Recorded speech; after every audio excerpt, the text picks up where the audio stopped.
In this week's episode, we tell you the hard truth about Resident Evil 8, why no one will play with Alex's worm, we beg you to avoid Maneater, and we talk our favorite video game tunes here on episode 20 of PlayPS5, the podcast.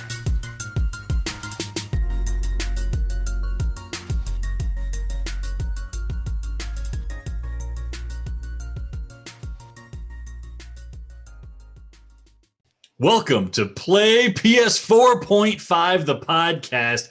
That's right. Apparently, there's no such thing as the PS5. It's only PS4.5, where we just upgrade the PlayStation 4 games to 4K 60 and call it a PS5 game.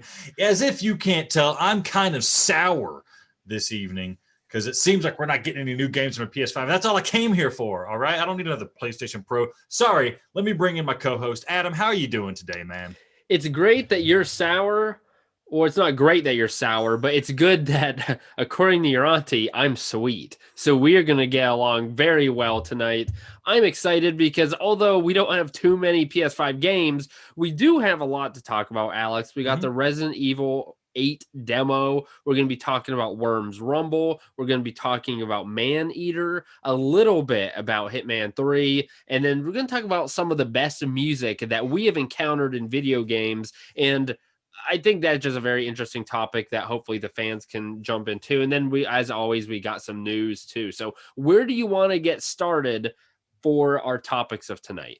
Yeah, I just want to cover a couple of bases right off the bat, Adam. Hitman 3 came out. Probably one of the biggest releases since the PlayStation 5 itself came out. I guess since Cyberpunk, but that was kind of a botched release, so it's like we don't want to talk about that right now. Hitman 3's out. It's a PlayStation 4 game and a PlayStation 5 game, much to our chagrin, but it's still a hot AAA title. You know me, I buy these games when they come in the Target buy two, get one free sale, and I get burned every time. So the reason we're not really talking about Hitman 3 is because I didn't get my copy until today, and I have no time to play it just before this podcast. So I'm sorry. I'm going to play it in VR. I want to play it on the PlayStation 5, and I want to let you guys know what Hitman 3 is like, but you're going to have to tune in next week when I can talk to you about it that way. Because right now I haven't touched it.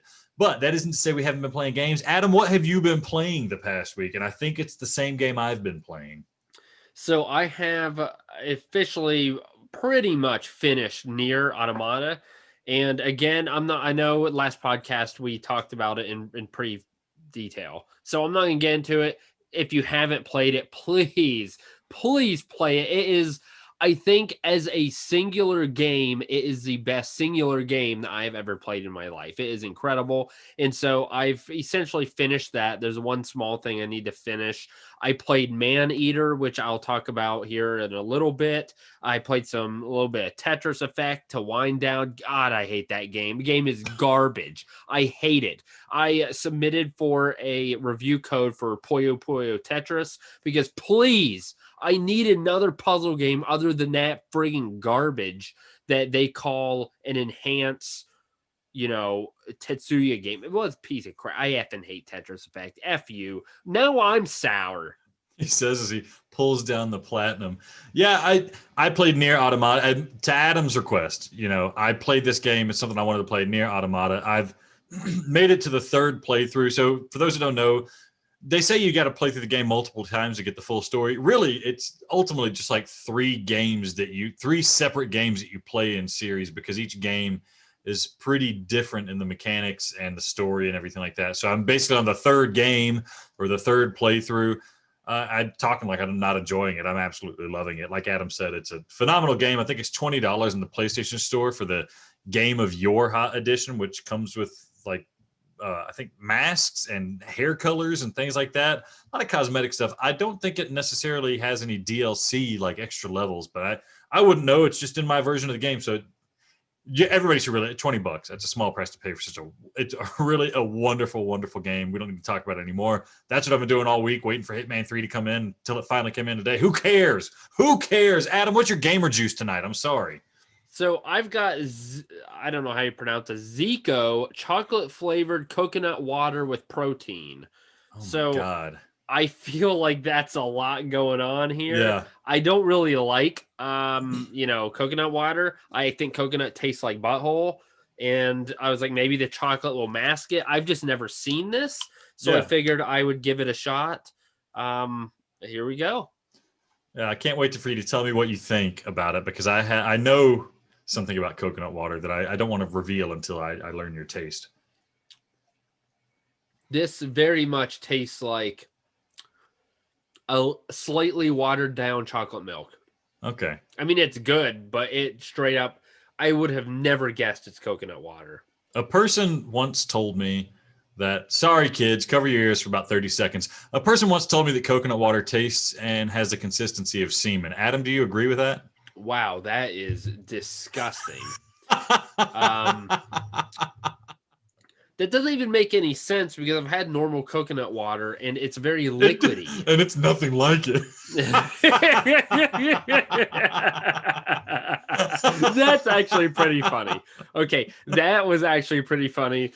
As a good segue to get me off this topic, what are you drinking? Copious amounts of coffee, but what I've done is I make a pot of coffee in the morning. I drink as much as I can before I have to go to work, and then when I come home, it's all leftover and stale, and so my wife lovingly pours it into an ice cube tray, and so I have coffee ice cubes inside coffee. I think it looks neat. It's like a little iceberg of coffee. So as my coffee melts, it just makes more coffee. Coffee. That There you go. Seems like a lot, but okay. That's what, Adam, one day, well, I guess maybe not if you keep following your taste. I was going to say you're going to have kids one day. Keep following this coconut water passion of yours. Maybe you won't ever need to. And then you'll see what it's like to need coffee all the time. Anyways, speaking of the taste of semen, Adam, you played the Resident Evil 8 demo. Why don't we talk about that a little bit? Yeah, this is a very interesting topic, maybe our top topic of the night. And so it is out now for the PS5, I'm sure, as well as the PS4. And I guess, first of all, I went in pretty much blind. What was it? Maybe Thursday night. They said, hey, it's out. It was kind of a surprise. So I downloaded it. I didn't know anything about it, just jumped in. I see a note here, Alex, that you mentioned that it is 4K 60 frames per second with ray tracing. I want to talk about that a little bit. Yeah. Okay, so go ahead and talk about that now, because that's going to lead into some of my critique or some of my observations about the game. I guess we'll just work through our observations together, because I didn't know how to say this, but the Resident Evil 8 demo, I played it too. Cool, whatever. I do like these short demos that Capcom puts out for Resident Evil. They did one for Resident Evil 7. It was awesome. You could play it 100 times, and there's like all these little tiny things you can find, and you play through it, and you thought it was like 10 minutes. Turns out it's like an hour-long demo if you really know what you're doing. And it was so wonderful and fun, and it was in VR, and it proved to everybody that bought VR that VR was worth it. And I was expecting something like, oh, okay, here we go. I didn't think it was going to be in VR, unfortunately, but I was like, Resident Evil 8, all right, the sequel. This is the next one. It's got the number behind it, and it's coming out for the PlayStation 5. This demo was a PS5 exclusive, not on the PS4, not on the PC, not on the Xbox Series X. It is PS5 exclusive. So I thought, yes, here we go. Capcom is doing it again. Going to give us the showcase this time. They're going to showcase the power of the PS5 with Resident Evil 8. And what it felt like was a very clean PlayStation 4 game, which is what I was complaining about at the top of this podcast. You're going to hear me complain about it for the rest of the podcast until I get a new damn game in my hands. 4K 60, cool. Ray tracing, kind of hard to notice when you have a game that you have character models and stuff that really remind you of the PlayStation 4, and not even the best of what the PlayStation 4 has to offer. It reminded me of PlayStation 4 in VR, which we all know is slightly gimped graphically. So that's my thing, Adam, is 4K 60 is cool. You have these high resolutions, you got the high frame rates, but like looking at things when the game implores you to crawl on the ground. Right off the bat, it says you need to get low to the ground and crawl through this hole, and you're getting on the ground looking at this dead body, and you see like it all looks like it's kind of floating on top of the floor. Like you can see what's just kind of drawn into the environment, and it's part of the environment you can't interact with. And then you see like, oh, a body that's going to move, and it's kind of like slightly hovering on the floor, and no real interaction there. And I'm starting to feel last generation mechanics in the game already. So that's a long-winded way of saying 4K 60 with ray tracing is awesome, but I'd rather not have a PlayStation 4 game doing that again, especially when this is like a new game. Yeah, and I think before we dive into this, I had no idea what Alex's thoughts were, and I have a feeling we're going to be going down the same road. So I want to clarify this by, according to Twitter and some Reddit, the majority of people were really psyched after playing the demo. They really liked the demo, and it made them more excited for Resident Evil 8. So that's the majority. Now going to what we think, I definitely agree with you, Alex. I had very high expectations because I I think have a very strong argument to say that the Resident Evil 7 demo for PSVR was quite possibly the best experience in PSVR that you could have. I would even make some arguments that that demo was even better than the actual game in some aspects. It was so deep and rich with content. There were so many Easter eggs. There were multiple endings. I played that probably 12 times, and even to get some of the endings I had to follow online guides because things were so specific, and it had so much variety in that demo, and it was truly scary, and it made you feel what a Resident Evil game should make you feel like. This demo, now granted, they did say it was a visual demo, so I'm assuming isn't like a full demo. It's like they just gave you a little teaser. Graphically, I definitely agree with you. If you look back on the stream that I streamed on YouTube, and I even said the whole way through, this doesn't look bad, but it looks like a PS4 game, which, I mean, again, it's not bad, but like there was in the second room that you go in, there's a bucket of slop and garbage, and there's little maggots in there. And I look down in the maggots, and they're so like, you could obviously, they're made out of like polygons. They're not round. The movement is off. It looks totally fake. Like it looks like something you would even maybe see in a PS3 era. I was like, what is that? And it's like it's blurry texture. I mean, they're not blurry, they're sharp, but they're like undefined textures. And you're seeing stuff like there's a body hanging in one of the cells that you go in, and you're like you want to get up in there and see that gore. And it's just like kind of bumpy, shiny, slimy, like stuff. And like, cool, it's kind of gross. And I'm sure there's a lore reason why it's all one color and it's not really bloody. It's just black. And it just felt last gen. It felt like really polished last gen. See, I don't even know if that's the case. I would argue it was just like last gen in general. Like it just wasn't good. The animations were awful. Like, do you remember in Resident Evil 7? And this almost gives me hope because I'm like, they do this series well. There's no way they're going to actually have a bad game. And so it made me think that this really is just a very beginning demo to give you a taste. Because, for example, there was a screwdriver, maybe it was a lockpick in a bucket of blood. And in Resident Evil 7, when you put your hand in a toilet or something, it actually showed the hand, and there was some animation of you reaching down and grabbing whatever was in this liquid. But for this, the lockpick in the blood, no hand, no animation. You look in it, and just the lockpick shows up. I'm like, what is that? That's not the Resident Evil that I knew. Now, granted, I've only played Resident Evil 7, but that just seems so far off from what they have been doing that I'm hoping because of that, it just is a very light demo. I don't know. I was confused. What do you know, Alex? What do people like about it? Because I have a ton of stuff I don't like about it, but I don't really have anything where I'm like, okay, that is done well. That got me excited for Resident Evil 8. I think, so here, let's talk about the things it did well. It certainly had a lot of spooky atmosphere to it where you're walking around halls and you're hearing like random noises. And I certainly, I felt scared playing through the game. I hear, things bumping around and rumbling, and you don't know what's coming next around that corner, and you're in this dark dungeon and it's gross and bloody. Well, like that's what we're going for. I did find myself at a handful of times thinking, thank God this isn't in VR, because I really want to be able to escape the situation visually. Nothing was scary. I Yeah, don't even but think there was a jump scare in there. Like there were noises, but that's because you're kind of like, you're trying to be tough. no, it's not scary.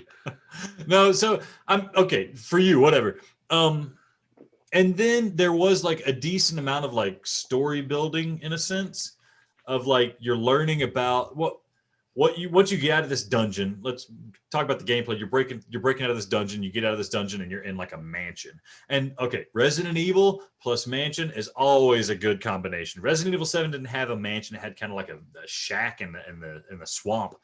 A mansion in Resident Evil, an opulent mansion in Resident Evil is what we all want. That's what we grew up on. And you're finally there in VR or not in VR, in PS5, and it looks great. You're there in first person. So that was a fun thing. And you're finding notes and stuff, reading about this group that apparently has all these women working as like, maidens or servants of some sort in this in this mansion where they make this wine, and you're finding out that this wine isn't really made from grapes. It seems like it's made from blood, and there's kind of like this vampirish tone. So a lot of elements like that people are excited about. There's also, if you watch the trailer, you see like enemies that you're going to be fighting, some bosses. There's a guy with a giant hammer that's like making things float. It's kind of scary. It cuts to like bits of story pieces that, are a bit intriguing. They mention, what's the guy? The guy's name is Ethan in Resident Evil 7, right? I think they mentioned that you're playing as Ethan in this game too, which is a nice departure. We're not playing Chris Redfield or Leon or any of those people. It's sticking with that Resident Evil 7 character. So people were excited about those things. I mean, Resident Evil 7 was a great game, even if it wasn't in VR. So more of that is certainly something worth getting excited about. However, I did find myself not very, I found myself appropriately whelmed after playing this game. As in, yeah, I'll play Resident Evil 8 when it comes out, but I'm not suddenly hyped about it after playing the demo, and I'm not ruined about it after playing the demo. It's just a game that's going to come out, and I'm probably going to get it and play it because it's Resident Evil 8, and I need to just follow what I'm doing after Resident Evil 7. Yeah, I agree with that. I don't really have anything to reiterate. I'll play it. Okay. I do want to, mention a couple of things. Along with the release of this demo, which is a surprise release, there's a handful of other things announced. If you buy Resident Evil 8, they're going to have a multiplayer mode called Resident Evil Reverse, which is going to be free. It's like Resident Evil Deathmatch. And these things are historically not great, but it's free. So that's kind of a cool thing. And then they have all sorts of like different versions of the game you can buy. And I think the highest difficulty mode is hidden behind like the Ultimate Edition. So you're going to have to pay a lot of money to get like the hardest version of Resident Evil, which is pretty weird. And I don't know how that feels. But they're throwing a lot of weight behind Resident Evil. That's cool. I'm wondering why not in VR? I think that's why you and I are both so underwhelmed by this. Was we experienced Resident Evil 7 in VR, and this, no matter how good it looks, feels like a step back. Yeah. So do you think at this point, if it were going to be in VR, they would have already announced it? So are you assuming it's not going to be in VR? No way. Right. I'm assuming that. I mean, the game was announced to come out in May, like May 21st. And so I don't see any way how they're going to surprise us like within the next couple of months and be like, oh, guess what, VR. If they do, that's a great surprise, but I don't know why they're waiting to tell us about it. Yeah. I mean, that definitely is quite disappointing because I do think it will change the dynamic. I've never been scared in a flat game. I don't think I ever will. I think it's just very hard to get that visceral response in a flat game when I can look to my right and see my wall. So if anything gets tense, I could just go grab a drink or look at my wall or check my phone. But when you're in VR, there's no getting out, baby. You're sucked in. Yeah. So that's good news. I mean, some of that is pretty intriguing.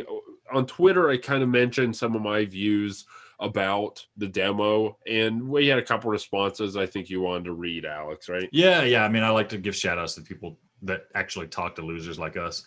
Donald D. Weston J2 says, You said you didn't like the demo, and he said figures and no VR! Exclamation mark! WTF? So we're obviously not the only ones who are disappointed at the lack of VR in Resident Evil 8. Adam, I'm wondering, are you even going to play this game? Are you going to buy this game? Like, what if the reviews come out and they're great? Are you going to be suddenly intrigued? I mean, the thing is, like you, I'm itching for some type of next gen game, a great game, because so far we're not having them.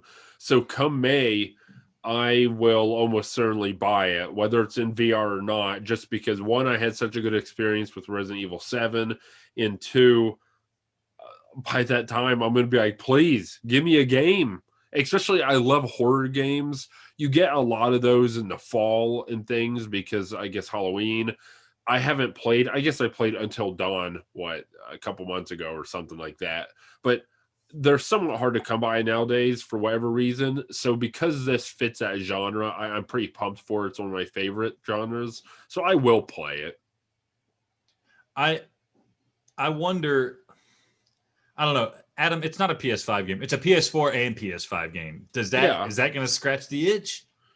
I mean, I don't know if it'll scratch the itch, and it definitely sucks. Don't get me wrong. I'm gonna at least hope that there's optimizations for PS5, and then again, it's annoying, but I don't. If we wait for PS5 only games, I think we're gonna play maybe 5 to 8 games all year. So we can't do that. Whether it's available on both, yeah, it's going to be watered down. It's not going to be the greatest, but we're going to have to live with it. And Resident Evil 8, unfortunately, is going to fit in that category. Yeah. Moving on to the next comment. Our homeboy, JD Max at JDMax121210 says he agrees, but he thinks at least half of the hype was a potential PSVR mode as well. I'll never be able to get RE7 out of my head because of PSVR. It was just so damn good on it. And again, that's the sentiment we're presenting here. Resident Evil 7 was incredibly memorable. You feel like you visited that cabin in the woods. And Resident Evil 8 feels like I played a video game where I walked around in a dungeon so far. In Resident Evil 8, I don't know what the main enemies are going to be. I know there was like that Yeti looking thing. I mean, I'm not sure, but I can guarantee you in a flat game, when I see a monster, I am not going to have the same response. I'm not going to have the same triggers in my brain as when I was in VR and I saw those goopy black monsters. I literally was scared and I felt terror in my heart playing in VR. And I guarantee you, there's just no way that it could be there for a flat game. I just don't see it. Yeah, Resident Evil 7 would freeze me when I played it in VR. I would not want to move my head to see what was coming towards me. When I would hide from the enemy, I would turn my head away so I didn't want to know if they knew where I was. I didn't want to be there. That's what you're going for. I don't know if this happens to you. When I got in very tense situations where the suspense was cranked up and I was nervous, I tend to be like, F it and bulldoze it and just be like, I anticipate something's going to jump out, but I'm just going to go for it rather than try to methodically move and open doors. Do you do that? It depends. So in Resident Evil, they give you a weapon eventually. Once I have a weapon, I feel a bit more comfortable just going forward to things, especially towards the end when you have like a shotgun and grenade launcher and pistols and all sorts of stuff. I'm ready to bulldoze. But when you're unarmed and you're like sneaking through that house and the dude's got like a sledgehammer and he's looking for you, I'm not bulldozing anything, man. I'm moving as little as possible. And then once I start moving, I try to just run as fast as I can to cover as much ground as possible. But yeah, I'm getting scared just thinking about it. Let's move on. Another comment unrelated to Resident Evil 8. Our homeboy, I'm my own daddy, Shafe Dog. He said this is his winning comment for the PS Plus. Sorry, there's a burp. PS Plus year subscription. Oh, pick me, which we did. Talk about the top 3 things you want Sony to fix with the PS5 now that you've had time with it. For him, it's the UI needs major tweaking, not twerking, Adam. Firmware update for the new camera to work with VR and to release the SSD expansion already. So, Adam, is there a big thing you want fixed on the PS5? The thing is, like, the UI, I think is fine. I really like some aspects of it. firmware update, that would be awesome if the new camera worked for VR. That's why I'm not playing PSVR right now, is because I'm too cheap to buy an old camera. At some point, the price is going to drop, but these fools on eBay and OfferUp are like, PS4 camera, $45. No, it's last gen. I'm not paying almost full price for an old camera. Get over yourselves. And then the SSD expansion, I mean, I'm one of those guys that I play a game, I'm done with it, or I don't like it, I delete it. So I haven't even come remotely close to filling even half of my SSD already. I'm trying to think of something else. I mean, the one thing, it's not how the console handles the PlayStation Store, but I don't like the organization of the PlayStation Store. For example, if I want to go in and see what games are coming out this week, I can't find it. It took me, Alex had to send me the link to find the Resident Evil 8 demo. And I searched Resident Evil 8, Resident Evil 8 demos. I looked everything, and okay, if you typed in Maiden, but I didn't know it was called Maiden. I just knew it was a Resident Evil 8 demo. Like, why is it that difficult? I think that store they've overcomplicated, so that bugs me. But that's not really to do with the console. That's more of a PlayStation Store thing. Yeah, I guess the one thing I really wish they would fix is, and it does an all right job of it already, the PlayStation 4, like if they're going to make us play so many PlayStation 4 games with upgrades, make it easier for me to just be like, shut up and play the PlayStation 5 version. I never want to accidentally play a PlayStation 4 version of a game on my PlayStation 5. And with Borderlands, it tried so many times to force me to do it.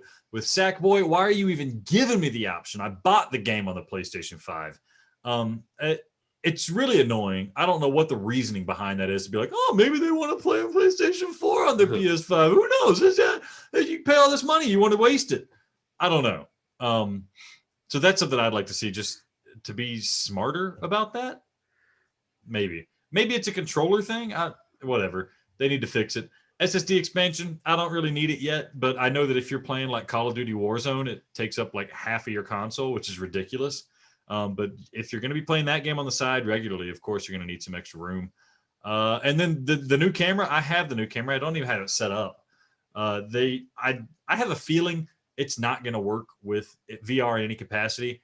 I'm hoping the fact that it doesn't work with the current VR means that their next iteration of VR is not going to require cameras like that, which would be great.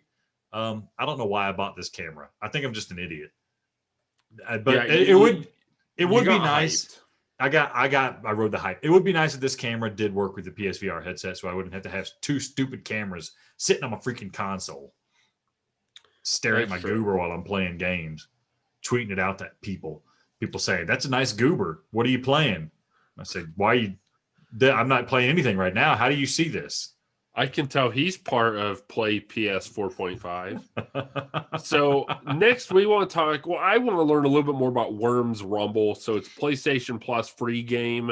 It is using the adaptive triggers for the PS5. I had a little issue with my PlayStation Plus subscription, so I wasn't able to download it and give it a rumble because I was playing Maneater. But you have played it, Alex. Tell me a little bit about the game and maybe whether it's worth playing and just some details about it. So I don't have a lot to say about this game. I want to give a shout out to our buddy Corporate Zombie. He's the one that recommended this. I'm pretty sure it was him. I apologize if I'm getting the wrong person on this. He recommended this as a game to play. He said he was surprised by it. It was a free PS Plus game. For people who haven't played Worms, it's a side-scroller like strategy tactics game. I remember playing it a long time ago on the PC and just loving the idea that you had these little worms and it was turn-based strategy. And so you pick the worm that you want to move and you have him move so many units, and then you have like an action to have him complete. He can shoot his machine gun, he can throw a grenade or whatever.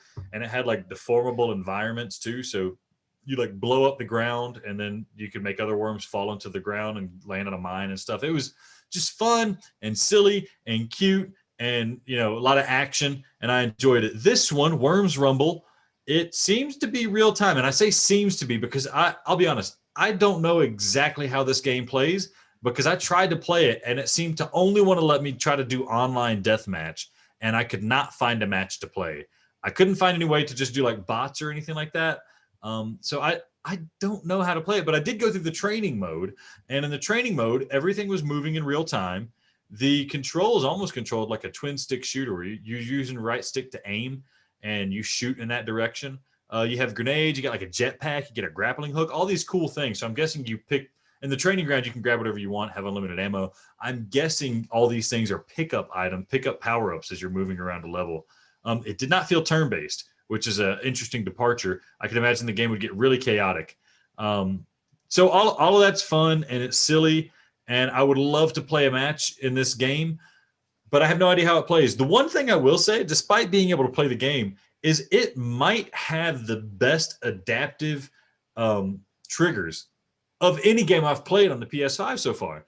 The guns, although they're small and they are, they're small, you can't really see what they are. They all feel incredibly different. They have very tense triggers sometimes, or they have very loose and sloppy triggers sometimes.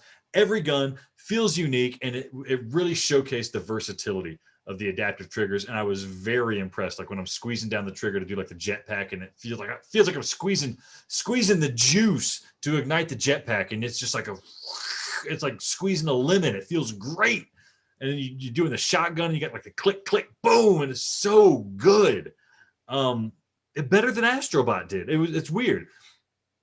All that being said, I didn't get to play because I needed somebody to play with. So Corporate Zombie, hit us up. Maybe we could try to schedule a time to play. I wish Adam knew how to use computers better so I could play with him. Somebody else, if you know how to get Worms Rumble and play with me. If I'm doing something wrong, please let me know. I want to play this game, but I couldn't. And I just started playing Nier instead after about 30, 45 minutes of trying. Sweet. Yeah, I definitely, once I get it, it will be a big bummer if it is so tied to online matchmaking and people have already quit playing it. I mean, it's been out, what, 1 week, 2 weeks? I mean, it hasn't been out that long. And yeah, I don't know. But hopefully it's not the case. I do plan on getting it. You and I will play it, Alex, and then we will have a more in-depth discussion once I rumble your worm. That sounded bad. Okay, so I want to talk about Maneater, because this is a game I played, and Alex, this is a game that was considered a shark RPG. So going in, I saw from the trailer, I was thinking maybe it's something like Goat Simulator where it's kind of funny. I saw the shark jumping up and you're biting humans and knocking over boats and wreaking havoc. And then I saw when I began the game that it's very much an RPG where you eat things and cause havoc and gain experience. And from that, you can change the skin and the looks of your shark. You slightly grow bigger. You can add different types of like organs or different abilities and skills. And so in that way, it's very much an RPG. And that, in theory, seems like a very good idea. Would you not agree with that? And that is a unique idea that sounds like the evolution of a shark in an RPG format is a very intriguing option and something that you would probably be willing to play, right? Yeah, I mean, I've played games like that, side scroll like phone games that were really fun, and I didn't know why I was enjoying it so much. But yeah, evolving as a shark, eating things, getting bigger, it was so, I don't know, it triggered something in me, and I loved it. So I thought this would be like a good 3D version of that, but it sounds like maybe not. So that is kind of, I had the same feeling. If you remember, we played Evo. It was for the Super Nintendo game, back in the day, where essentially you started as like a super small fish or a worm or maybe even a particle. I forgot, something really small. And the whole point of the game is you kept eating things and beating bosses and defeating enemies. And you went from a little worm to like maybe a fish, and then like a, I don't know, frog looking thing, and then you kept evolving into, then you were on land, and then you got wings, and then you turned into a dinosaur, and then a monkey, and then you ended up becoming a human, and then that's how you beat the game, as you kept evolving. A lot of it was repetitive. There were different outcomes depending on things that you ate, and ultimately it was a very fun game, and it was very intriguing because you evolved, and you evolved how you wanted to evolve. So I thought this game was going to be something similar, and I was super pumped for it. Instead, what happens is in the very beginning credits, you're a big great white shark. You cause tons of havoc. You eat people. Real fun. Seems pretty random, but okay, whatever. And then you get caught by a shark hunter. He guts you, rips a young shark pup out of you, cuts the shark pup, throws it back in the water, saying, "Oh, I'll keep him for another day." And then you begin playing as the shark pup, which is where the RPG elements come in, because now you're a little puppy, which already is a big shark.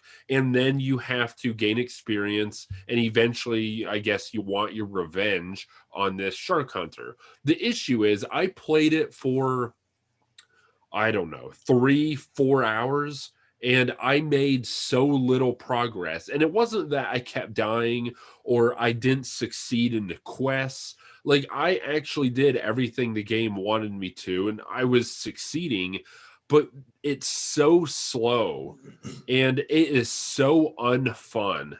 It, first of all, it does not look like a PlayStation 5 game. I'm playing the PS5 optimized version. It does not look, I mean, it doesn't look bad, but everything's so murky and brown and ugly that there is no way you could tell it's a PS5 game. Utterly useless. The game is just insanely slow, extremely boring, very frustrating. You don't grow quickly. You're stuck in the same part of the map for, I don't know, over 4 or 5 hours. I don't know how the heck you eventually get out of there. And so I can see maybe it being some fun when you're a full-grown shark and you can go after people. I quit playing it after 5 hours. It was so bad. And I kept going back to it, Alex, because I like the idea. Mm-hmm. I don't know if the idea sounds better than it really is, or if the execution was so bad, but it is a bad game. And the fact that they're charging people $40 for it is a freaking, that's criminal. It's horrible. We're talking not quite 18 floors type bad, but it is not fun at all. Technically, it works. Like, the development of it, nothing is broken. There aren't any bugs, but it is, oh, dude, it is not fun at all. Is there any other thing I can explain to you for you not to waste your time on this? I mean, I'm not going to touch it because I just seem to have better games to play. The game had a decent amount of hype when it came out. Like, not huge hype, but people were impressed by it, I think, because they just didn't expect much of it. Although hearing the things you say, like that, they would be hard stops for me. Like, it's confusing to get around and it's slow paced, which are the things I really don't want in a game where you're swimming all the time, which is notoriously like the worst thing you can do in a game is swim. And this is a game where you're doing it all the time. You better make that damn good. And it sounds like maybe it's not. I have heard something along the lines of the PS4 version running better than the PS5 version, even on the PS5. So it's like, yeah, you get it for free. Here's the one situation where maybe you want to play the PS4 version just because you just said I know. What way would I would want to play the old version? But see, that's the thing. Like, that's the stupidest thing in the world. Like, why would I shouldn't be getting a PS5 game and then want to play the PS4 version of it, but for the game being horribly optimized. The one good thing is they gave free refunds to people who bought the game and then it came out on PS Plus, so that's good. But I see no reason to play this. Maybe a listener can set us straight and maybe tell me that you've been wrong all along and that I should be playing this game and not listen to you. Who knows? Yeah, there's the thing. I am not wrong. It is a bad game, a very bad game. It is definitely not worth your time, and it's not worth the listener's time. But what is worth your time, listener, is sticking with us through the break, because in the next segment, we are going to talk about some of our favorite music in video games. It's going to be a very enlightening conversation. I want not only your opinion, but for you to stick around. And then we got some PS5 news to slap down on you. Hang with us. We'll see you on the other side of the break.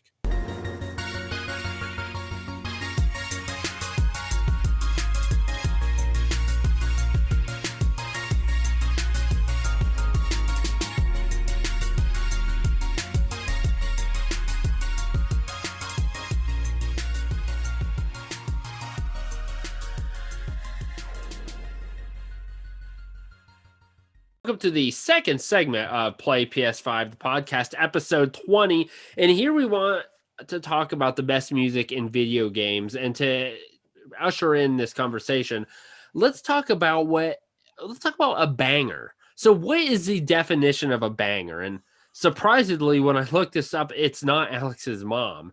It actually is a noun, an absolutely filthy tune, usually bass driven, predominantly heard in raving scenarios. Well, not many of my favorite video game tunes can be heard in raves, but Alex, they're bangers. Trust me. I here's the thing, Alex. You know, Oh. have not been a big music guy. I really don't Yeah. even like music. But the thing is, once I started playing Kingdom Hearts initially, that's when I realized, oh, video game music can be real good. And then it has snowballed, and the precipice, the culmination of this quite possibly could have been Near Automata. So, what do you look for? Do you notice music in a video game, Alex? Like, how is it subtle to you? How do you see this, I guess, genre and that aspect of a video game? Yeah, the thing is when music is bad but not distracting, I don't notice it. Um, when music is when music is distracting, that's when I'm going to notice it in a game. And I don't need the music for a game to be good. I mean, something like Half-Life is a game that has music, and I love that game. But if you took the music out of it, I probably wouldn't notice too much. Or it's another part of the atmosphere of the game. But then you have games like Near that you mentioned, where the music is distracting. You have singing and stuff, and it really applies an extra layer of feeling to the game. And I think that's what I like most in music is when it's good and it draws your attention, and those two things together um, acts as like an extra element to the emotion or the feeling or the storytelling of a game. So, for example, Near right off the top of the head, but like Shadow of the Colossus, it's got good music, but it doesn't really do anything to you except for when you fight the enemies. Then it's distracting, and it becomes to the forefront of this action that you're participating in, and it makes everything what's really mechanical. It makes it seem really epic, and that's what I'm looking for in video game music. Just something that really enhances the feeling. It doesn't always have to be something that I would listen to independently. Just something that enhances the feeling. What about you, Adam? Yeah, pretty much think what you do as well. I really think it can affect the mood, and there's different types of good. So obviously, when we're talking about the best music in video games, the reason this even come up is because not only is Near's fantastic, but I'm about ready to do a top 5 favorite songs in video games. And so it got me thinking, obviously is very subjective. And back in the day, there's different types of good, right? So one thing I think of is Super Metroid for the Super Nintendo had a great soundtrack to go with the eerie atmosphere for that game. But you're right, it's not a type of music that I'm going to be at work, or maybe I'm sitting down to relax before, calling it night or something and listen to. It's not that type of music. But a lot of the music that is my favorite, like that you can get from Kingdom Hearts or possibly Tetris Effect or Near, those are things that I would listen to independently. And like you said, I tend to like the ones that do carry a lot more emotion.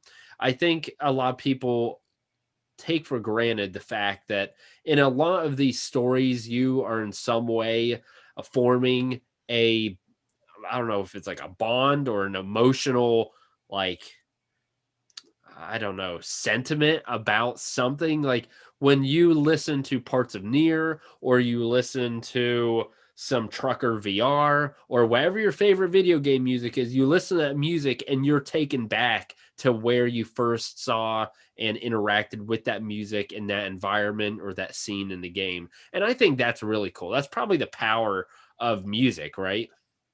Yeah, it really can. It's almost like time traveling. Really pulls those moods right back out of you, and you feel like you're there again. And that's what I like, because I don't have time to replay all my favorite games, but I do have time to listen to songs from my favorite games.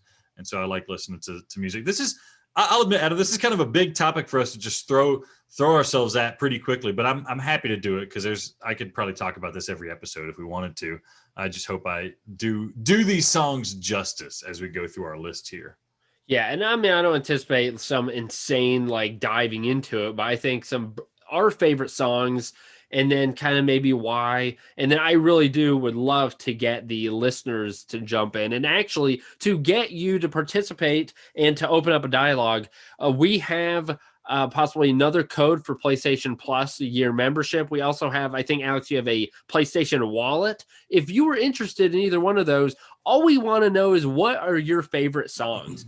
Because I want to build a playlist on our YouTube, not only just for me, but for Alex and then just in general. And I mean, if I haven't played the game, I'm probably not going to pick that music because I don't even know it exists. Like if you haven't played Tempest 2000, you don't know that Mind's Eye is an awesome song. So now this is a way to bring that to your attention. You can go listen to it, and then we can all build an awesome playlist of gaming music that is epic and that we love. So that's the point of this. Shoot us, email, tweet, YouTube, whatever it is. Let us know what your favorite songs are.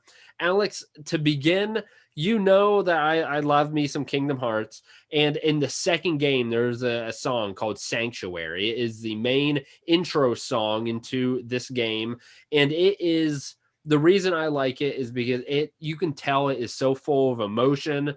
And the way that they have that intro cutscene along with this song is just absolutely fantastic. It is a game or is a song that I would definitely listen to by itself. And if this were a song that would be played on the radio, it would be top 5 for weeks. But obviously, video game music doesn't get that type of popularity and that type of crowd, so it doesn't. I don't really know. I'm not going to go too much in detail because obviously we're verbalizing it, but I strongly encourage you to go listen. It is absolutely is incredible. I absolutely love it. That's just one of the Kingdom Hearts songs I have on here. What is your favorite? Both of us like Tetris Effect. We've heard the soundtracks. What's your favorite song on Tetris Effect? Because I think we both have one. Yeah, there's a lot of really good songs on Tetris Effect, the game that you love to hate to love. But picking a favorite song from there, I would have to go with Forever. It's the obvious choice. It's a song that it's a song they used in the trailer. It's so good. It made that trailer one of the greatest trailers for a video game of all time. The trailer arguably might be better than the game, even though it's very short-lived. I remember putting the YouTube video on repeat on my phone and putting it in my pocket when I walked to class, just so I could hear the song over and over and over. And now I have it on like my Google Music or something like that. And I can hear it whenever I want to, but it's such a great song. And part of it, I think it's better in the trailer where you have that guy talking over a little bit, kind of adding some meaning to the song. But it's just so great. Yours Forever. It's such like a girly song. That's the thing. A lot of these songs I wouldn't listen to independently, but because I have some emotional attachment to them, I start to listen to them independently, and that kind of guides my music choices therein. I know what your favorite song is, Adam. Why do you think it's better than Forever? So Forever, I think, is very good. Another thing, it does, I think, carry some meaning to real life too. Like some of these songs, like Sanctuary doesn't really have much to do with like real life. It's a beautiful song. It's heartwarming. It's like emotional, but I'm not going to listen to that and actually think about life. Whereas Forever has some type of meaning behind it about we in this whole world, although we're vastly different, we are all connected. And that I think definitely enhances the way the song impacts you. This I guess can in a sense too. And it's also funny because I always argue that they put the two best levels in the whole friggin' game in the demo. They got us. They were like, let's put the two best levels in the demo. Everyone's going to buy it. And then we'll crap out 23 other levels that suck a big D. Anyhow, Pharaoh's Code, it's the second level in journey mode. It is incredible. The backgrounds, the geometry, the colors of the level are awesome. Pharaoh's Code is absolutely incredible. It is a wonderful song, great meaning. It has an awesome vibe to it.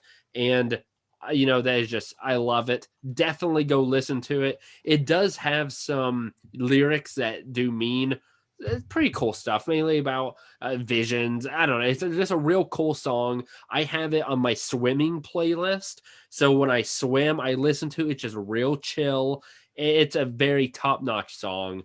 you have to listen to it. Most people aren't going to know about it, or maybe you played the level, didn't really think about it. But if you listen to that song, it is going to be off the rocker. Next, Alex, I have to say a big thank you to you because you introduced me to Res Infinite back in the PSVR days. You're the one who introduced me to that. I'll let you discuss. We have 2 songs here that we both love. Which one would you like to talk about first?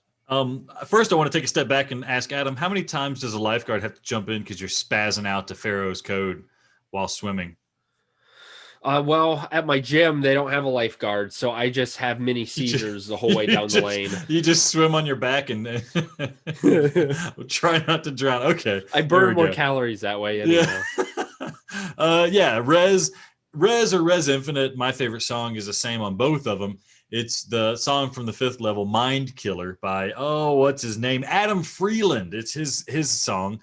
This is a remix of that song where you're slowly building the layers of the song as you get through each part of the level, and it really culminates, and it's really incredible.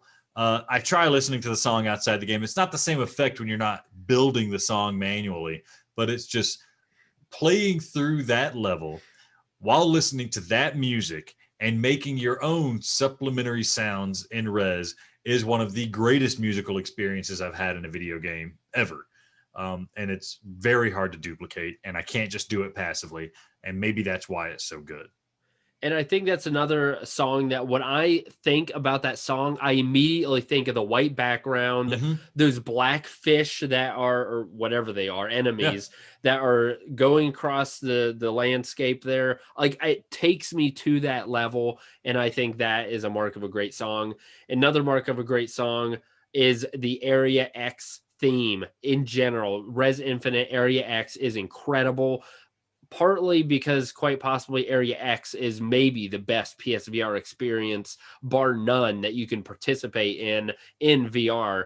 It is such a wonderful experience. That song is, I don't even remember. It's like the theme of it. There's a couple of them. The one is just, I remember flying in, all the enemies going nuts. There's the lady that you're unlocking her heart, and it's deep and it's like emotional, and it's so good. Absolutely love it. Look up Area X theme. You will not be disappointed. It is a wonderful song and should be very high on the playlist that you listen to while relaxing or working, studying, whatever it may be. I got a question, Adam. Yeah. Especially talking about Res and Tetris Effect to a degree.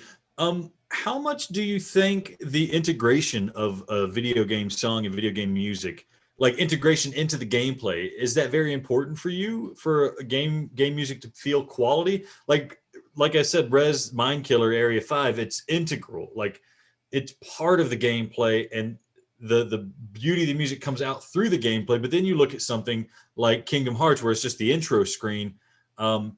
Do you find yourself liking it more when it's just a song that's playing on top of gameplay, or do you like it more when it's something that's really, I don't know, kind of hard-coded into what's happening in the game? Yeah, I think before, when I was a novice and when I sucked, I would have said it wouldn't matter and who cares.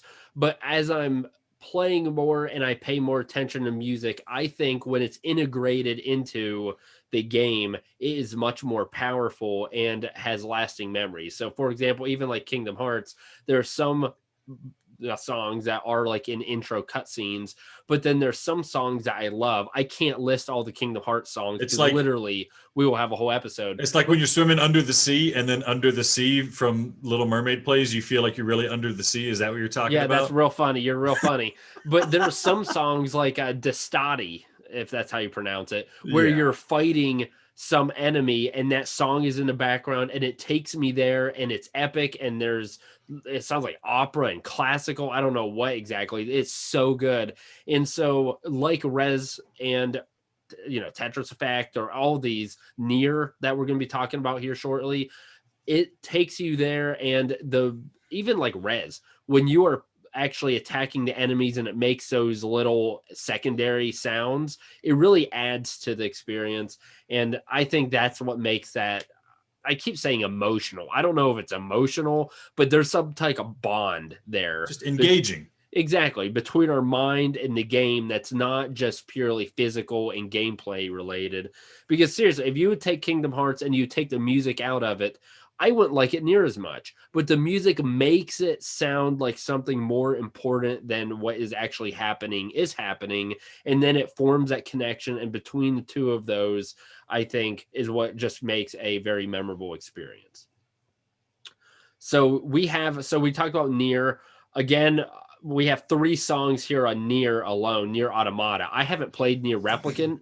I would be interested in seeing if you think that Near Replicant has just as strong of a soundtrack. But my first Near song would be Weight of the World. So they use some type of I don't know if it's like a fake. I don't think it's a fake language. It's like a conglomerate language that used to be back in the day. I don't know. Not So on not on this song though. well, there are parts that you can't understand, and then there's some that Oh. you can. I mean, they have like a French version, a Japanese version, and an English version of this song. Oh, well, I was listening to maybe they mix them together, and You're I don't know listening what to Japanese to the is. French version. I don't know why I can't understand.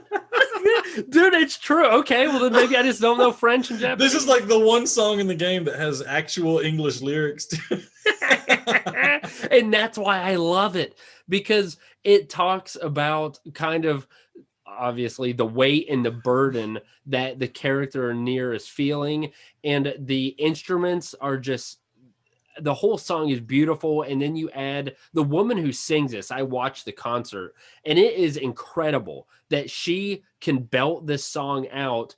And in the concert sounded just like in the game. You would think that somehow they would enhance it in the game. It sounded identical. It was absolutely wonderful. It's kind of like very emotional, and it's just so moving of a song that I absolutely love it. I've now listen to Near almost on repeat. You know, you go on YouTube, you can find hours of the soundtrack just on repeat and listen to different songs and playlists and things.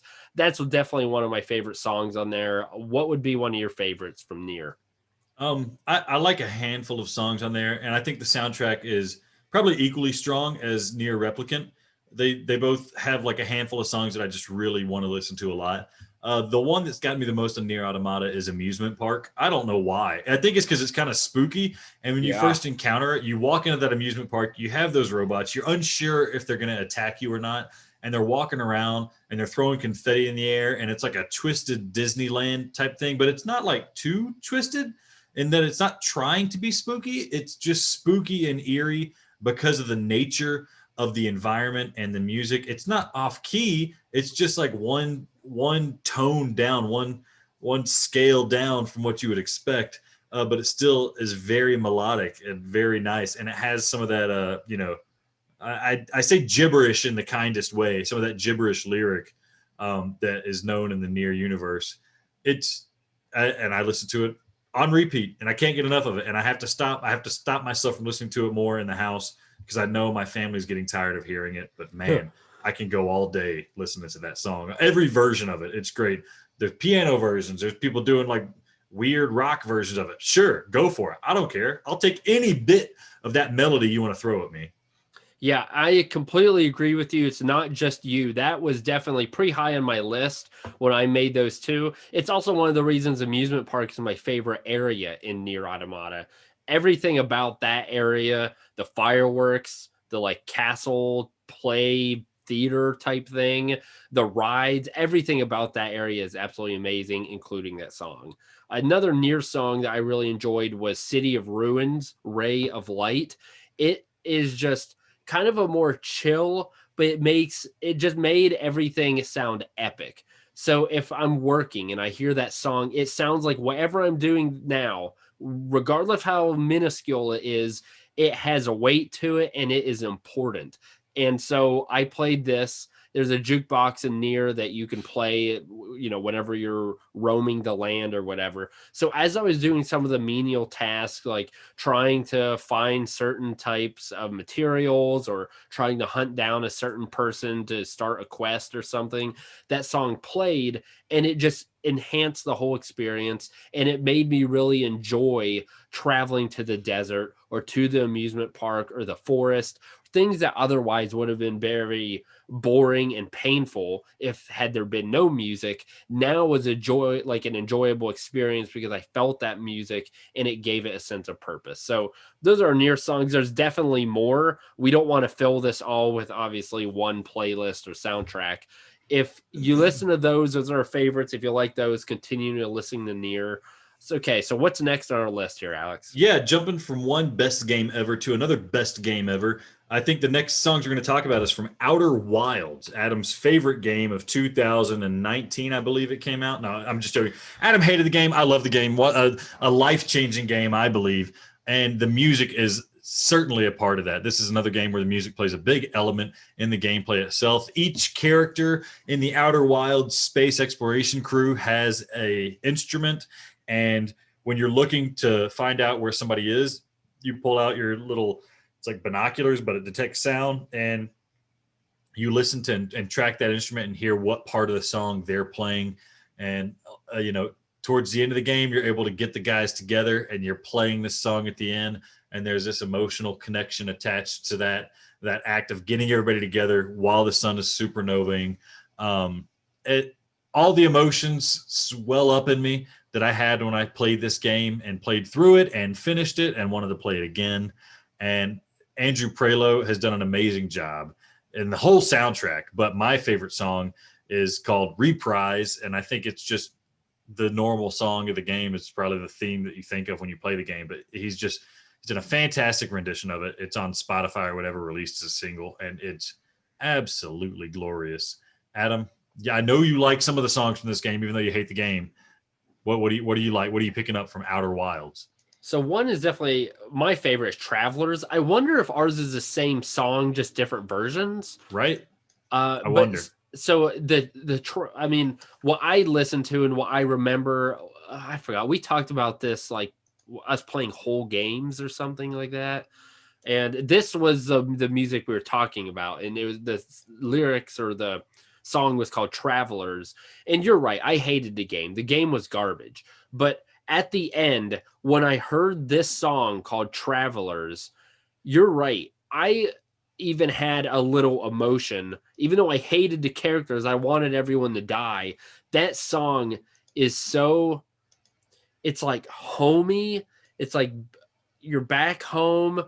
You feel like a sense of safety and belonging and significance. It's tough to describe, but it is an absolutely wonderful song. And even though I hated the game, that made me feel something for it and for that moment. And so if you enjoyed the game, I can only imagine how meaningful that moment could have been for you who actually enjoyed the game. So definitely very high on my list. Look up Travelers, look up Reprise. Outer Wilds, definitely one you need to listen to. Now, I looked it up while you were talking to see if they're different. They're different songs. They have some similar motifs, but they're different songs. I did find an awesome version of Travelers that has all possible combinations of the song, meaning you add and subtract the different instruments, and it's like 44 minutes of audio bliss, man. So look that up. Look up Travelers theme, all combinations, and you'll get a great song. And just play Outer Wilds, just one of the best games ever. I love you guys. I love you guys. Don't waste it. So of all of these, the most banger type song is actually Mind's Eye from Tempest 2000. Mentioned it earlier. Very good. It's a great soundtrack. I've only played the game like once at a video like arcade place, but it is, oh man, the music is so good. There's so many songs in there that are really good, and it's really upbeat. It's more techno-ish than any of these songs we've mentioned thus far. It's very good. Listen to Mind's Eye. They have the Mind's Eye. I don't know. It's real cool. Kind of fun lyrics, real fun music. Definitely one of those that it gets you going. It's not going to be one that's going to chill you down with your wine before you go to bed, but it's definitely a solid song. Tempest 2000. Listen to the whole soundtrack. And on the opposite end of the spectrum, not a banger, but a song that's very, very good from a game I love. Metal Gear Solid 3 had the song Snake Eater. It's the titular song, sung by Cynthia Gold something, I think. I forget the name. I apologize. This was their send-up of a James Bond theme song, and it does incredibly well. But perhaps the most iconic use of the song is there's a level where you're climbing up a ladder for seriously like 5 or 10 minutes. And as you reach a certain point of the ladder, the woman just whispers the chorus of the song as you go up so many rungs. It's just such an amazing amazing introduction of the song, and it really adds to the severity of the situation in the game when you play it. So anybody who's played the game knows exactly what I'm talking about. Snake Eater. I really don't think you could listen to the song and feel anything about it, having not played the game. But it is one of the most heavily connected emotions in a game with a song. So yeah, Snake Eater, Metal Gear Solid 3, top notch, baby, top notch. Another one of my favorites, Final Fantasy. So I've only played Final Fantasy VII Remake. That has incredible music, but one of the ones I like the most is the Sephiroth theme. It is definitely another one of those where you've got the whole orchestra in there, baby, and there's the vocals and there's the violins and the cellos and the pianos, and all of it together is absolutely incredible. Go listen to it. Most of you have probably already heard it, but there's different renditions of it and very high quality audio files out there for it now. Definitely very good. Something you got to mention. And that final battle when you fight Sephiroth, regardless of whether you're playing the original or the remake, is definitely one of the highlight battles, and that's the reason. I think Adam just likes songs that are operatic, and that's about it. Makes him feel intellectual. Is that right, Adam? I don't think so. It's things that make me feel things in my heart, man. I think it's orchestra. It's definitely the orchestra type music is what gets me. If all this, that is the one thing you should gather. Yeah. So the next song is not an orchestra song at all. Really, one thing I like about video game music is playing a video game gives me an excuse to listen to music that I otherwise normally wouldn't be caught dead listening to. A good example of that is Shining Star by the Genki Rockets. It's on Lumines. I think Lumines Live. It was on Xbox Live. Might be like a Lumines 2 offshoot. This game, this level, I would play on repeat for hours and hours and get into like a pure meditative state. And this song would be playing nonstop. And something about it's real, just like J-pop music, but something about it would just keep my spirits pretty high while I coasted the rim of my consciousness. And I have to really appreciate the song for that. Can't listen to it when I'm not playing the game, but is the perfect song to be corresponding to the puzzle block stuff that's going on in Lumines, and the perfect song to be listening to while the rest of my consciousness is doing whatever it's doing when I play this game. The thing is, you have done me a great service in showing me Rez, and then you boned me by making me play Lumines, which was garbage. I hated that game. The music sucked. The puzzle elements were bad. Did not have fun. Do not rate 5 stars. Come on, man. Rate me. Another song I want to throw out. Adam probably nobody likes this song. Nobody wants to listen to this song, but it's still a great song. Trucker VR made their own soundtrack for Vertigo Home, and something about that song, Get Your Cake On. I love it. What can I say? I love this song, and it makes the entire game for me. It can play on repeat for the 12 hours straight that I'm playing Vertigo Home. And again, it puts me in that mind space to play Vertigo Home. It's hilarious. It's audacious. It's an audacious song, and they pulled off all the audacity that needs to go along with it. So look up Trucker VR, Vertigo Home soundtrack. Get Your Cake On. It's on Spotify. Tell them Alex sent you. Is this the one that says it's not a toy? It's not. It is not that one. That is also an excellent song. That one's a bit too jumpy for me. This one is the guy mumbling or something. I don't even know what he's saying. I have no idea what he's saying. But it's a great song. You love it. Yeah, man. I'm there for the sound, man, not for the words. Oh, F you. Okay, another song this one for Kingdom Hearts is a little tough because a lot of these songs are very similar and they're almost like different renditions or different formats of them. March Caprice is absolutely incredible song. The thing, I love Nier music because it sounds so epic. And the Kingdom Hearts music is also epic, but the Kingdom Hearts music has like this sad hope associated in it that you could listen in the song and hear it.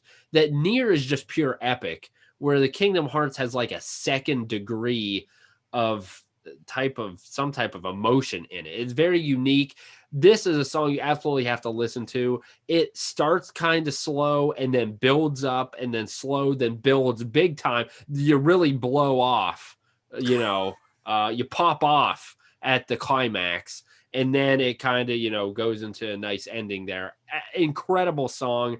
If like this is a song you would, I don't know, like die to. Like if when my Pop funeral, off to. this is where I would want to either pop off to this music or have at my funeral. It is incredible. I mean, just the emotion in most of these Kingdom Hearts songs is just stupid. Dearly Beloved, the Roxas theme, I could go on and on. It is so good. Holy crap. What's But Detroit garbage, Adam? F you. Okay. This one, I'll go ahead and introduce this. I don't know if you have another one, Alex, but No, I'm done. There is a song called Country Roads. It is on Beat Saber. It is one of my favorite songs because I still to this day have it on my running playlist. And when I'm running and this song comes on, you can tell if you look.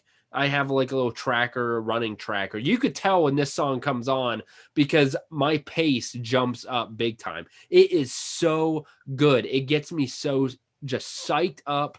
It's phenomenal. I try not to listen to it unless I'm working out because it's so good. I don't want it to lose that luster and that excitement when I hear it to come on. So I only listen to it when I run. It is so good. And I played it over and over in Beat Saber. All of Beat Saber has wonderful music actually. And I mean it's definitely more techno-y, but I think it's absolutely incredible. The songs that they make, awesome. So highly recommend Country Roads. There's a couple others in there. Definitely listen to the Beat Saber soundtrack. You will not be disappointed. Any final words about music before we move on? Yeah, Adam, I just think I got a name for the playlist. When you make the playlist, should it be called music to pop off an auntie with? Oh, popping off my auntie. Popping off my auntie. There we go. Popping off with, no, not my aunt. Popping off an auntie. Oh, ooh. Multiple. So yeah, look on YouTube. I'm going to start this because I love listening to just music like while working and things. So I'm also going to make that video. Check it out on YouTube's. Alex, you got some bug snacks apparently for me. I just want to run through some quick news because we're talking about games not coming out. We got a little bit that's going to help us out here. But I do want to mention Bug Snacks. We both loved Bug Snacks. It was a really fun experience that came out of nowhere. There was just recently somebody did an interview with the developers, and they talked about how the Bug Snacks ending, which is already pretty dark, could have been even darker. And Adam, I'm wondering, would you have liked that? Did you, without going too much into spoilers, if you're really worried about it, don't listen to. We got like 2 minutes left in the podcast. We love you guys. See you later. Mwah. But Bug Snacks, the ending was pretty dark. Would you have wished it was darker? Even I've read different reports of people wondering if it's that was the best tone to go with. What did they say? What the ending could have been? Oh, I think it was probably a lot more people dying. Maybe. They said they wanted to go darker, but they were afraid of getting an M rating on the game. Huh. Well, so here's my thing, that the ending of it, I'm not going to say spoilers, but I wasn't happy with the ending. That's the only part of the game I didn't love. I didn't think it was a cop-out. I just thought it wasn't very interesting. I didn't care. The individuals, I guess you said more people dying, so someone dies. The whatever who died, I didn't like to begin with. I'm glad they died. Yeah, kill more of them for all I care. I really don't care. I wish they would have had a different ending at all. But there's also a different type of darkness, right? There's everyone died. This is going to sound real weird, but when everyone dies, it's not as sad as someone who what was that one? He was your favorite character. He was the bro, the homo. Chandlo or something like that. Chandlo, that's right. Chandlo. And mine, Chandlo's buddy died or something. So when I talked to him on the beach, he was like, oh, I'm going to fight on for my friend. We loved each other. And he just wanted me to be happy. Like, that's dark and sad. But if they both died, maybe that's still dark, but that's not sad. There's a difference there. So Yeah. it would depend on what way they went. I could care less. I wish they would have done a completely different ending, honestly. So I don't care. I like the direction the game ultimately went. I thought it was a nice little irony there with how lighthearted the game is, and it starts out and it ends up being pretty dark. I just thought it was interesting that came out. There was a discussion there. Adam, Skyrim, not Skyrim VR, but there's like Skyrim Enhanced Edition for the PlayStation 4. Yet another version of Skyrim has a 60 FPS mod that you can download on your PlayStation 5 to play Skyrim on your PS5 in 60 frames per second. Adam, are you at all interested in this? Who is still playing this game? People are pumped for it. I don't get it. People are pumped. They're excited. You know why? Because there's nothing to play on the PlayStation 5 except for games you already played. That's what it feels like. That's what's happening. Gosh, play a different game, dudes. Yeah. The game wasn't even that good to begin with. I wish they came out then with this is like an unofficial mod on the Bethesda games. You can, like Fallout and Skyrim, you can download unofficial mods that people have made onto your console, and it might break the game, but who knows? I think it's cool that they allow you to do that. This is unofficial. I wish they had the same functionality for the VR so that people would allow you to get like high res mods for the VR version on when you're playing on PS5. Speaking of PSVR enhancements, though, it has been announced that there's an update coming for No Man's Sky that will improve the resolution and frame rate of No Man's Sky for PSVR on the PS5. So finally, it's happening. We're getting PS5 specific PSVR upgrades. And I never played No Man's Sky as much as I wanted to. And it kind of got difficult to play on PSVR because there was so much drop in and there was so much degradation in video quality. And maybe now I have a good reason to go back into it and play because there's nothing else to play. Adam, are you going to dive back in there, or are you done with No Man's Sky? I mean, No Man's Sky is such a long game. I felt like it was so large and so convoluted that I lost some interest. I love the fact that these guys are still pushing through and making updates. It blows my mind. I don't understand how this is a good business move, but I fully support them. And heck, if I get a PS4 camera, maybe I'll play it. I mean, there's PS5 specific upgrades too, but I'm guessing you're just not interested in revisiting the game in flat mode, which I understand. Oh yeah, no way. Yeah, Adam, I think you put the next piece of news here. New controllers given to developers of the PS5. What is this? Yeah, so today, I believe, there were images shown that I guess as developers of the PS5 got these special controllers, because as you know, right now, they're only white and the standard controllers, but the developers got this controller where I believe where there's black on our controllers, there was gold for them. It looked really slick, looked very nice. I was very jealous. At first, I thought that was something we could purchase. I don't know why, but I'm getting the hankering that I want a customized controller, like a new color scheme or something. I don't know why. I've never wanted that before, but seeing that made me want it. And I already have two of the normal controllers. I don't know. It was just kind of cool. I hope those accessories and customizations come soon. Not that I'm dying for them, but it would be nice to have. But I guess, yeah, Sony freaking focus on coming out with some effing games, and then you can start making new controllers and accessories. Yes. Adam, before we go out, I just want to know, what are you planning on playing the next week? Because I got Hitman. I'm going to start playing that. I'm going to finish up some Nier Automata. What are you going to do so the listeners can hear you talk about video games next week? So I'm definitely going to play some Worms Rumble. I am going to finish Nier. And you did give me Spider-Man Miles Morales, and I have yet to play it, and I think that may get I may dip my bees in there, if you know what I mean. Your butt cheeks? No. Your big toes? Testicles.